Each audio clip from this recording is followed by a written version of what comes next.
Welcome everybody to another episode of the Lunch Table Podcast, and in this video we're going to give you our review for Invincible Season 2, Episode 2, now streaming on Prime. We have plenty of thoughts to say about it, so stick with us. My goodness, what an okay episode. I think you guys probably are thinking the same thing. But without further ado, Dylan, why don't you start us off? Yeah, it wasn't a bad episode. I liked that they juggle different points of view in this show, not just Mark's point of view, and we see what's going on with different characters. We get to see a little bit of, I almost said Martian Manhunter. What's that guy's name? Oh yeah, the alien guy. I forgot his name too. He was a pretty kind of cute character. Yeah. He was cool. Yeah, he was kind of cool. I liked him. Actually, he's pretty similar to Martian Manhunter, which is really funny. Yes, very. Yeah. So Mark. They kind of like rushed his high school graduation ceremony. I was like, damn. I was like, the last episode, like he was still in high school, I guess, but they kind of like jumped the gun. Yeah. So it looks like he's like on his summer vacation now, but he's still working for Cecil, and he's still kind of like, burdened with this guilt about, he's the Omni-Man's son. We get a cool sequence where like he's fighting Darkwing's like apprentice or whatever. I thought that was really cool, and it really showed like him showing like a little bit of restraint. Yeah. Yep. And then there was another scene where like he was fighting this like giant like aqua monster in Atlantis. So I thought that was really cool. But and Doc Seismic, yeah. Oh, and Doc Seismic as well. Yeah. But yeah, let's get your thoughts. Yeah, this is a hard season for Mark because he realizes his power, but he also feels guilty about it, and he feels guilty even like probably for being born even, it's just like it's this dirty feeling that he has, and it's really unfortunate, and that stays with him, and I believe that will stay with him for the rest of the season. Invincible in the comics is really about trying to redefine who you are, trying to make something better. And that's why I think Invincible is like really inspiring, in fact, in the comics, and it's a beautiful tale.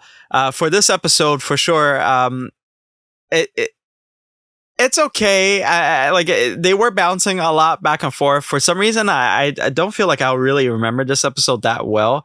We do get that whole thing like underwater, and that was pretty cool. I think the most notable thing for me, at least, is because in the comic Cecil, he tries to be this type of father figure in a way because the absence of Omni-Man, but at the same time too, he takes precautions, just like Nick Fury does for some of the characters, like in the comics as well. So I just say stick with it because it's a really complex relationship, and I think it's going to unfold in a really bad way a little bit later on. So that's a little tease for you guys. But for the most part, this whole episode, I think, was about realizing mistakes too, like aftermaths, because that thing shocked me with Adam Eve. That was crazy. Yeah, let me get your thoughts on that. Yeah, there's kind of like this harboring hate now for superheroes in the aftermath of Omni-Man. Yeah, that thing shocked me too. Samantha kind of had like a part to play in this episode as well. I keep saying that bitch could fucking solve world hunger in like a minute, but she just wants to rebuild buildings. Hey, I'm not into the comic lore as you are. I'm just saying. Yeah. But yeah, she had a bigger part to play in this episode. She's trying to help her parents out. And it was actually refreshing after we saw that kind of like expose episode with her and her background story and her relationship with her parents. So I thought that was like really interesting that even though she has like this kind of strained relationship, that she's still willing to be the bigger person and help her dad, who's kind of like an asshole, even just like to sell this like fake golden apple or whatever, right? Yeah, I was like, this guy's a moron, dude. Just take the money. Yeah, I was like, why the fuck are you gonna throw the apple out? I was like, shit. I felt like Logan Roy. I was like, there's a quote that I like, just take the fucking money. Shit. Like, come on, man. Payout, yeah. Yeah, I love her powers. I just want to say, because we haven't reviewed that little short and also season 1. I love her powers completely. I feel like she's absolutely powerful. I'd love to have her powers. And it does have repercussions because the thing is with her powers, she has to think more in detail rather than like, I know it's the thought that counts. And so that's what she puts into it. But there's so much more because again, that whole thing collapsed. So now she has to kind of refine her powers more and think it through. And I think that's a little cap on her powers. It's like, well, I could do this, but this can maybe go wrong, you know? And she's a smart kid, so it kind of sucks that she knows about molecules and stuff, but she doesn't really know too much about engineering. So that's a little, nuance for you there. What also did you think of that whole back and forth with Debbie? I felt like it was really heartening. She's going through the motions as well after the aftermath of Omni-Man. Well, I think it's important that we, touch on her character now and then because, she had a relationship with Nolan, right? I mean, she is, Mark's mom. So we keep going back to her. She's kind of like trying to overcome her own, trauma as well. Mark's handling it in a different way. He's taking it out by doing all these like superhero jobs. He was kind of like pushing his feelings aside where like she's kind of like confronting them. There was like a scene where like she was trying to sell this house. And then there was like this couple, and I guess like the husband was kind of like treating his wife like she said like she's not your pet or whatever. So she's kind of like bringing her feelings out into her profession as well. So it's kind of like leaking into her, private life as well as her business life, I guess. And she tries to have a conversation with Mark, but he kind of like brushes her off. But I think at the end of this episode, it was really sweet that they kind of like came together, as a mother and son. And really like hugged it out because she was like banging her cabinet door because she was just like so. I think the weight of this whole event just kind of like collapsed on her. So it was actually really really sweet to see that Mark actually cared enough to like give her a hug. Yeah, and I feel real bad for her because again, Omni-Man called her in the first season like I saw you as like a pet or something like that, and she's put in, if anything, like at least Invincible, he has his friends, he has whatever, he still has his life to live, and he has these amazing powers and he could do a lot of great things with him. But Debbie has her hands tied behind her back, and there's not much she can do other than support Mark, whichever way she can. And also, she can't really protect Mark because, he's the one that needs to do the protecting. So she's making sure that he's not manipulated by another father figure. So it's like as if somebody's being introduced into the family, but she smells it from a mile away.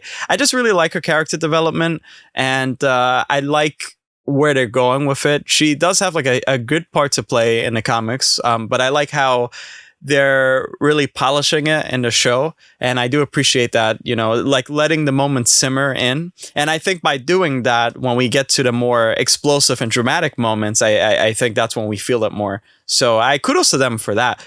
Now, what did you think of the final scene? I believe, what was it, the end credit or something like that with who, Angstrom Levy? Well, there was two scenes. One was like the Lizard King makes a return. Oh yeah, I don't know. That was like whatever. But yeah, so yeah, at first I thought that was our Mark for a minute because it kind of like jumped the gun. I was like, and it was the pending. I was like, oh shit! But then we see like there was like a female version of Cecil. So I was like, oh, this is probably like a different reality. It's actually like cool to see like parody characters sometimes. Yeah, he went full cyberpunk. I guess he's got like the Seven Devis scene on his back. And stuff. I know. He's like got the hood for his big. So I guess he's the setup for the big villain. I'm not. Yeah. Like I said, I'm not too familiar with the comics, but it feels like they're setting him up to be the big villain. Sure. So I wonder like how many like marks has he like seen so far? Like, what is he doing? Is he like gathering data? And why this mark of all marks too? Is it because like he hasn't become a villain yet? So is he trying to prevent it? I'm just kind of curious. Yeah, and so like without spoiling too much, but I think we could all inquire that it seems perhaps he built sort of a team of Mahler twins, so you could kind of get the picture that he may want to build a team of Invincibles, right? Fight fire with fire. And yeah, I mean, in the comics, it's a little bit different how he goes about that, but it'll end up being really shocking and surprising. Again, this season for sure will have moments where it's like, holy shit. And I think also it's not just about the holy shit moments with Angstrom's revenge against Invincible. There's also new stuff that's going to be introduced that has a lot to do with the Viltrumites, especially, which I'm really glad we do see that from the trailer. And I think it's going to open up the world a lot more. I'm a little afraid of how they're going to rap stuff and character development stuff, like how they're going to all tie it in. Because for example, we see, I keep forgetting his name, Immortal. Now he's with that twin girl or whatever. That happened like later on in the comics, and it didn't even happen like that. So it's like, I don't know how much they're willing to take their time with, and how, it kind of seems like if they have a limited amount of seasons, they might have to rush past a lot. And I hope that doesn't dilute the overall message that Invincible, the comic series, has to say. And also, like, that whole ending for that comic series was absolutely beautiful. So I hope that they could live in that type of moment. So yeah, I mean, that's all I'm going to say about that. I don't want to spoil it for you guys. But overall, my friend, what would you give episode 2, season 2, Invincible? I would probably give this an 8 out of 10. I think it did its job. I think, like you said, it won't be like the most memorable of the series, but I think it did its job. I think it was a good setup for things to come, and I think it was nice to kind of like touch on some of these characters, on where their mindset is, and to see where Mark is, especially. And I'm kind of curious to see like where his relationship with Amber goes too, because it seems like it's kind of strange to me that they're back together so soon, and it feels like a setup for failure again. I don't know, but it was kind of sweet. So, I don't like that relationship too much, me neither. I think a lot of people can agree, but yeah, I'd probably give it 8 out of 10. Yeah, I think that's fair. It's just like a kind of forgettable episode for me, to be honest. But I don't know. Will it lead to somewhere? Hopefully that ending with Angstrom Levy will lead to like a more explosive type of episode a little bit later on. There were like cool action set pieces here and there, but for the most part, I feel like this is a kind of forgettable episode, unfortunately. If I were to really rate this critically, I'd probably give it like a 7 out of 10 for me, honestly. And now, well, take us away. You guys heard it here. That is our review for Invincible Season 2, Episode 2. Let us know down below what you guys thought of this episode and what you think we'll see. If you guys are into the comics like Akram, keep your spoilers to yourselves. And yeah, we can't wait to see what happens next. But until then, guys, check out our other content. Leave a like, sub to the channel if you enjoy us. But until then, guys, thanks very much for this. See you guys.